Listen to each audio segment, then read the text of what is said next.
बहुत सारे संतों को देखा है कि एक लाइफस्टाइल उनका खुद का भी बना होता है। बड़ी-बड़ी गाड़ियाँ हैं, महँगे-महँगे पर्स हैं, बहुत सारी वीडियोज़ वायरल हुई हैं, बहुत सारे लोग हैं उसमें जो महान संत हैं, कुछ साध्वी भी हैं।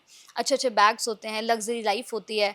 आपका क्या है? मतलब कैसे रहना है? अब आगे जाकर बड़ी डिफेंडर में घूमना है, बड़ी गाड़ी चाहिए, क्योंकि वो क्लास भी मेंटेन करना है ना हर संत को, बहुत सारे संतों ने किया हुआ है। आपने क्या सोचा है? वही घूम फिर के वही बात आ जाती है कि समाज भी उन्हीं के पास जाना चाहता है जिनके पास महंगी गाड़ी हो। हुँ।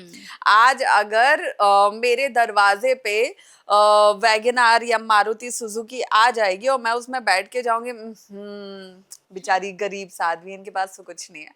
और वही मेरे दरवाजे पे पुलिस एस्कॉर्ट आ जाएगी और मैं किसी बड़ी गाड़ी में बैठ के पुलिस प्रोटेक्शन के साथ जाऊंगी, तो वही मुझे देखने के लिए लाखों की भीड़ आ जाएगी कि ये कौन है जिनको इतनी सुरक्षा में ले जाया जा रहा है, इतनी बड़ी गाड़ी में ले जाया जा रहा है।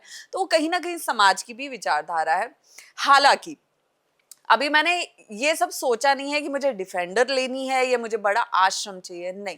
मेरा जो एक उद्देश्य शुरू हुआ है, जो समाज ने मुझे दिया है, वो ये है कि मुझ जैसी वो लड़कियां जो समाज का इस तरह टारगेट हो रही हैं, जिन्हें हर तरह से तिरस्कार और अपमान मिल रहा है, मैं उनको कैसे उनके पैरों पे खड़ा कर सकती हूँ। हुँ। आज जब मैं किसी को बोलती हूँ कि मुझे लड़कियों के लिए काम करना है, एक पता है क्या सबसे कॉमन चीज मैं सुन रही हूँ सबसे? लड़कियों के लिए मत काम करो, क्योंकि लड़कियों के लिए काम करने जाओगे ना तो उसमें एलिगेशंस बहुत लगते हैं, हुँ। बहुत लगते हैं। ये माइंडसेट बना हुआ है बना हुआ समाज है, का। बना हुआ है। तो क्या मैं इसके लिए कभी लड़कियों के लिए काम नहीं करूंगी? और अगर कोई लड़कियों के लिए काम नहीं करेगा तो शायद लड़कियां तो हमेशा टूटती हारती रहेंगी। हुँ। तो किसी ना किसी को तो काम करना पड़ेगा ना, किसी ना किसी को उस विचारधारा को बदलना पड़ेगा। मैं मानती हूँ कि लड़कियों के साथ रिस्क फैक्टर बहुत ज्यादा होते हैं, उनकी सेफ्टी को लेके कंसर्न ज्यादा होता है, लेकिन किसी को तो शुरुआत करनी करनी होगी पड़ेगी। ना। तो वो शुरुआत जब हम ये सोचते हैं कि किसी को तो शुरुआत करनी होगी, तो वो शुरुआत हम ये क्यों नहीं सोचते कि हम ही वो शुरुआत कर देते हैं? हुँ। तो मेरी वो सोच है कि मुझे उनके लिए काम करना, उन तमाम लड़कियों के लिए काम करना है जिन्हें कोई नहीं पूछ रहा है। हुँ। लेकिन सवाल फिर हम जैसे लोग ये भी पूछेंगे कि अगर एक संत के पास महँगी गाड़ियाँ हैं, एक संत के पास लग्ज़री लाइफ़ है, तो फिर वो संत कैसा?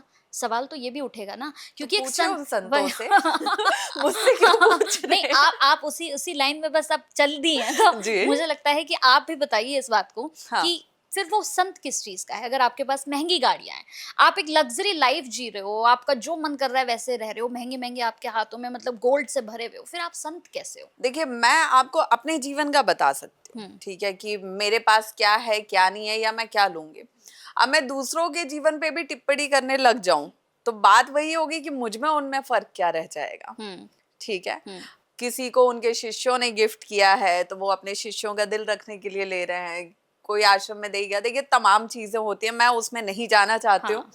और रही बात मेरी, तो मेरे पास फ़िलहाल ना रहने के लिए घर है, ना मेरा कोई आश्रम है, मेरी एक लोन पे उठाई हुई गाड़ी है हुँ। और उसी में मैं बैठ के चली जाती हूँ। वो भी हर जगह जा नहीं पाती है, तो कहीं बोल के मुझे कुछ लोगों से थोड़ा-सा रिक्वेस्ट करना पड़ता है कि भैया मुझे यहाँ जाना है, यहाँ का मेरा टिकट करवा दो, क्योंकि ना मेरी अभी कोई ऐसी इनकम है। तो मेरा सब भगवान भरोसे चल रहा है और मुझे मेरे जीवन का पता है।